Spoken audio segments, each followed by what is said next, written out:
Hello everyone! In today's video I will hopefully finish the chemise from 1888. I have done quite a bit on it, not since last video because this is where the last video ended. Everything is attached except the front yoke. The front yoke is not yet attached to the bodice, but it's pinned and gathered, so it's ready to be sewed on. I believe that will take me like 15 minutes, 20 minutes maybe. Then after that I am going to go ahead and hem these down, so I at least have the bottom part prettied up. I also check if I need to shorten it a bit in case it's too long. After that I'm going to see if I can fix the sleeve situation. I did not buy the lace because I'm not 100% sure. I have the willpower to destroy the work and put something in between, so I might just leave it like it is. I am going to hem down the edges of the sleeve bands, so that's all nice and pretty. And then I'm just going to go ahead and attach the lace that I have laying around somewhere. Not sure where, somewhere. But first hem it down so it's pretty. After that, I'm not sure what there's left to do after that. I'm pretty sure it's kind of done after that. I'm not entirely sure it turned out the way I wanted to. I'm not entirely sure of my fabric choice. I think on picture the two looked good together, but I'm not entirely sure if I still really like it. But I'm not too bothered about it if I really don't end up liking it, because I'm mostly just practicing right now, and as I said before, if I make something that I can wear afterward, that's a plus, but that's not the goal. So it's going to be probably a little bit shorter video because I've already done a lot and I don't necessarily need to do a lot more to finish it, but I couldn't fit it into the last video because life was quite busy the past 2 weeks. So I'm just gonna go ahead and do that and see what the end result is.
Here, I switch from pinning to basting my edges. After watching a video from Abby, which I will link down below, she convinced me that basting, not pinning, is the best way to prepare the hemming of your edges. After trying it out, I have to say, it really helped with keeping the flow going and not getting my thread stuck around the pin somewhere. I then continued to baste the remainder of the project instead of pinning.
Hello!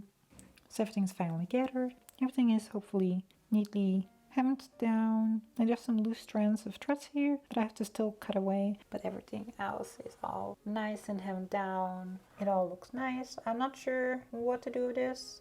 I'm pretty sure I'm just going to leave it because I'm quite done with this project, because as I've noticed after everything is done that it does not fit me. So I'm not entirely in the mood to finish it completely perfectly. I'm probably also not going to actually hem down the seams because I really want to get started on my next project, and if I'm not going to wear these and it's just for showing and learning, I don't think I'm going to go ahead and hem all of these down. It's a lot of it, so I'm just not going to do that. But the edges are all hemmed down very neatly. I have to personally say of myself, I'm quite happy with how this turned out. So that was definitely nice.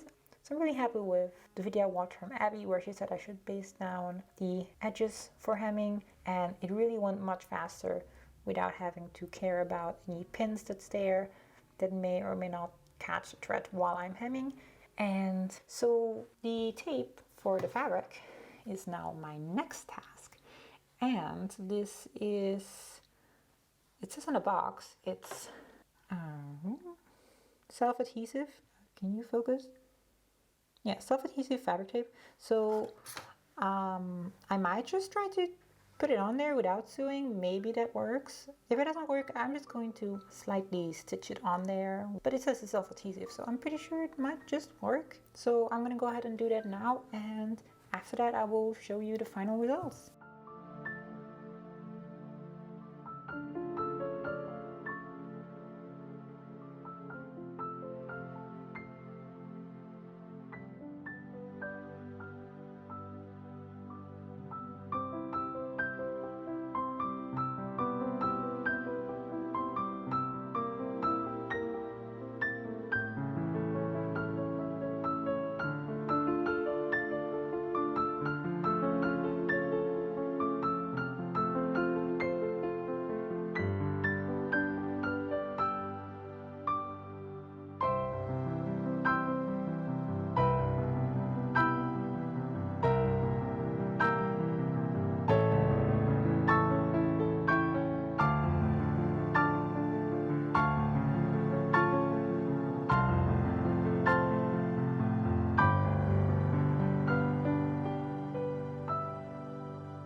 Hello!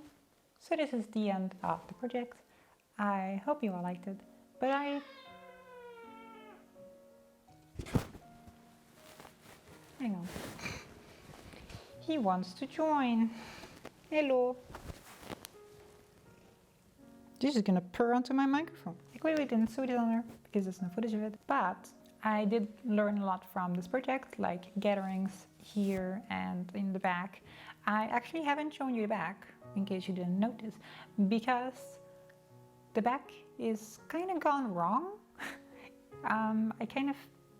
It doesn't fit on me properly unless I actively put pressure on the garment, and this causes the back to actually stretch in a weird way, and then it looks weird. So I didn't actually show that. But the front looks fine, and the front acts fine. It's just that I think it just isn't made for my body build type of thing. So I'm also really, again, happy that I watched Abby's video, because it really showed me that I don't need to use pins to do hemming, and it really actually helped the process. So I'm really happy about that. So, he just bit me. The next project is going to be an 1890s coat. I have all the fabrics for it right over there in that closet, and they really look like nice fabrics, so I'm really excited about it. It is going to be an extremely long process of doing that because it has so many steps, it has so much fabric, so much sewing that I'm not entirely sure I'm going to be able to have enough like unique content every 2 weeks, because it's just going to be a lot of sewing, and I'm not sure you're really interested in just seeing me sew. If you are happy about seeing the same sewing constantly every 2 weeks, I'm happy to upload that, but I'm again not sure that it's going to be unique enough, or if it's just going to be me sewing to some music and that's about it. Because again, it is a very big project that is going to require a lot of hand sewing. I could use a machine, which I'm going to do for the mock-up, because it's just, I'm not going to hand sew the mock-up. It is just too much. I don't have a historically accurate machine. I have a very recent modern machine that I'm borrowing from one of my very lovely neighbors. And so that part is not going to be extremely historical, but the actual garment is from an extant pattern, so that will still be pretty historical. I think it's probably going to take me 2 to 3 months to finish that project. I was hoping to get it done before the winter, because I do want to use it as a winter coat, so I'm hoping that it's done at the end of the fall or autumn, depending on which country you're in. So that's it for this video. I hope you liked it, and if you do like this video, you can subscribe, which really feels weird saying. I'm still not used to saying that. It feels so weird, but I guess if you do enjoy this video, please leave a like and subscribe, and see you next time. Bye!